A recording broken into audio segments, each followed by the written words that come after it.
Hi everyone. In today's lesson, we're actually going to talk about a brand new type of limit algebraically. This time, we're going to take limits as they approach horizontal asymptotes. So you're going to notice all the problems that we do today are going to go as x approaches infinity, not so much a number. So before I can actually get into this practice problem, I want to review end behavior. So let's just look at this first graph, right? We have f of x equals x to the third minus 2x squared minus 4. And this is the picture. So if I had asked you to write down the end behavior, you would write down the end behavior in two parts. You would say as x approaches infinity, what is happening to f of x? So let's look. As the x values get bigger and bigger and bigger or go to infinity, where are the y values or the graph headed? Graph heads up to positive infinity. And now what about the left side of the graph? As x approaches negative infinity, where is f of x going? Well, as the x values get smaller and smaller, and the graph is headed down to negative infinity. So that's your f of x values, so they're going down to negative infinity. So if I'm asking you to take the limit as x approaches infinity of this function, this is your f of x function. So as x approaches infinity, as x goes to the right, the graph simply goes up. So the limit, it doesn't approach a y value, it approaches infinity. So this answer is nothing other than infinity, just like the right side of the graph. Now, the limit as x approaches negative infinity is where are the y values going when the graph approaches negative infinity? Well, these values are going down, so negative infinity. So the end behavior is actually the answer to the limit problem when you have a polynomial function. So you can understand that the degree of the polynomial is odd, and the positive leading coefficient must mean the graph will end in this direction and this direction. So this way and this way. So if I had given you another polynomial function with an odd degree and a positive leading coefficient, this end behavior or limit would be exactly the same. So let's just say I gave you f of x was x to the fifth minus 3x squared plus 10 or whatever. Because the degree is odd and the leading coefficient is positive, it's going to end the same way. So we can use end behavior to find limits without actually graphing them. So I always have the graphs here just to show you, but what if I gave you just this polynomial without the picture? You would have to recognize that this one here has an odd degree, but now because of the negative in front, it has a negative leading coefficient. So because of that, the graph is going to end in the opposite direction, up and to the left, and then down and to the right. So all odd negatives will look like this. So you could say to yourself, well, as x goes to positive infinity, where is the graph headed? Down to negative. And as x goes to negative infinity, the graph is headed up. So those are your limits, right? Just the end behavior. All right, what about even degrees? So same concept. If I have an even degree, so 4, for example, and a positive leading coefficient, so 1 is positive, right? It ends up, up. So as x goes to the right, as x goes to positive infinity, the graph goes up. As x goes to negative infinity, the graph also goes up. And this would be true for any polynomial that has an even degree and a leading coefficient that's positive. So for example, I could give you f of x equals 3x to the 6th plus 10x squared minus 6x minus 1. Same scenario, degree is even, leading coefficient is positive. So this is what the end behavior would look like. So now the last example is your leading coefficient that's negative and degree that's even. How that graph ends, it always ends down, down. So as x goes to the right or as x goes to the left, both parts go down. So both limits will go down to negative infinity. So bottom line, whenever you have a polynomial function, if you want to find the limit, you're just going to look at the end behavior. So let's write that down. Feel free to pause the video if you need to write this down, and then hit resume when you're ready to continue. Okay, so now what if we have a different scenario now? What if we have rational functions? Remember that rational functions are fractions.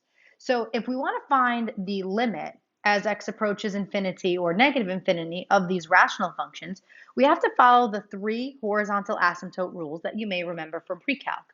So rule number one says if the degree of the numerator is equal to the degree of the denominator, then the horizontal asymptote is the ratio of the coefficients. And this horizontal asymptote can be replaced with the word limit. So then in this case, the limit is the ratio of the coefficients. So let's just talk for a minute about the graph of this picture. We're not going to have the graph, but let's just see if it makes sense. So as x goes to infinity, or as x goes all the way to the right, where is the graph headed? Well, hey, look, doesn't it look like it's approaching this y value of 3? So to answer the question, this side is 3 for sure. Now, how about this? The limit as x approaches negative infinity. So as I go to negative infinity on the left, where are the y values approaching? Well, it looks like it's kind of bottoming out at 3 as well. So the limit as x approaches negative or positive infinity will be 3. Now, you can do this without the graph. You just have to follow this rule. So how the rule works, the degree of the numerator is the highest exponent in the numerator. So the numerator has a degree of 2, and the denominator has a degree of 2, right? Highest exponent. So since we found that the degrees are equal, the horizontal asymptote, or the limit, is the ratio of the coefficients. So the coefficients are the big numbers in front of those variables. So we got a 3 here and a 1 there, if it's not there. Ratio is a fancy word for saying divide or a fraction. So the limit, if I do this 3 over this 1, 3 divided by 1, is just 3.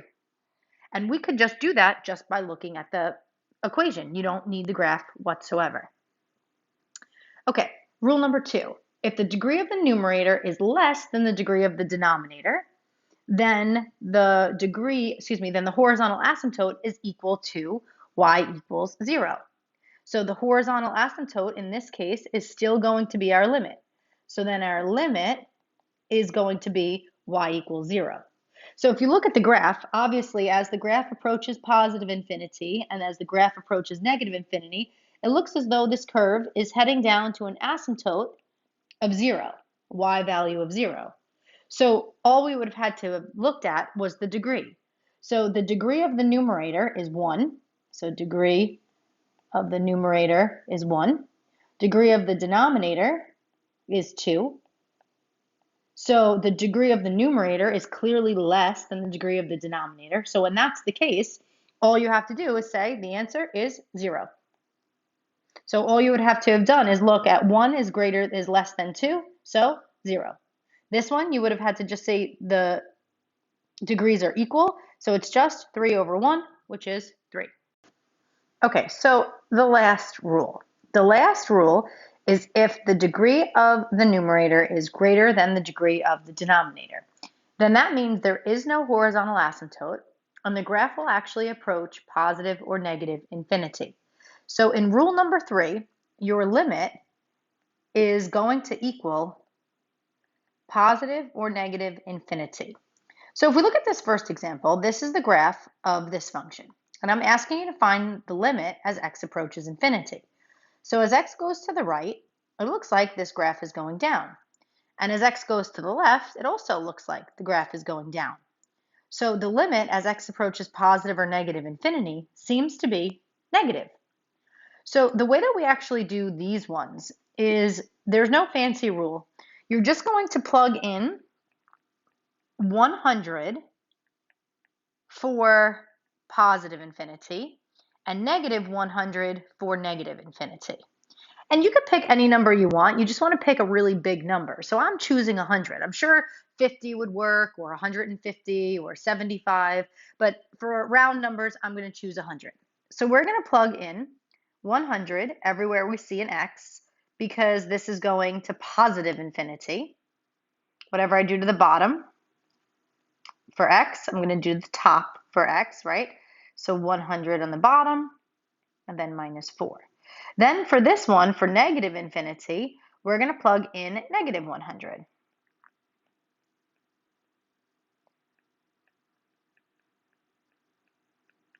So take a couple seconds and get a value for these two fractions. Pause the video and then hit resume when you're ready for the answers. So for both of them, I actually got negative 5,001 approximately. There's some decimals, but those were my values. So because I got negative, that's proving as x is all the way over here at, say, 100, this y value went all the way down to negative 5,001. So that's going to tell me that this side goes to infinity. So the negative 5,001 is really representing of a negative infinity. So you don't really need that. I just needed to know if it was negative or positive so that I know that that's my limit. All right, so here's another example, right? Here's a different function. As x goes to infinity, looks like the graph goes down. And as x goes to negative infinity, looks like the graph goes up. So when I'm asking you to find the limit as x approaches infinity, we're going to plug in 100. And then when I ask you for negative infinity, we're going to plug in negative 100. So negative 3 times 100 squared over 3 times 100 plus 4. And then the bottom, I want to ask you as x approaches negative infinity, so I'm going to plug in negative 100. So take a couple minutes, pause the video, get these two values, and then hit resume when you're ready for the answer. So the first one, I got negative 98 or negative 99 approximately. And then the second one, I got positive 101.3. So basically what this tells us, as the graph approaches positive infinity, so say 100 is all the way over here, the graph is going down to negative 99. So that proves to me that this limit is negative infinity on the left. And then as x approaches negative infinity, the graph heads up, more specifically to 101. So this right side, the limit is 100 or infinity. So just to recap, there's 3 rules for rational functions that go to infinity, and they all have to do with the degrees. If the degrees are equal, the limit is simply the ratio of the coefficients. If the degree of the numerator is greater than the degree of the denominator, then the limit is strictly 0. And last but not least, if a limit goes to infinity or negative infinity, where the degree of the numerator is greater than the degree of the denominator, then we have to plug in and see if our answer is going to be negative infinity or positive infinity. All right, so that's it for today. If you have any questions, now's a good time to jot them down. Otherwise, I'll see you in class tomorrow. Have a good night.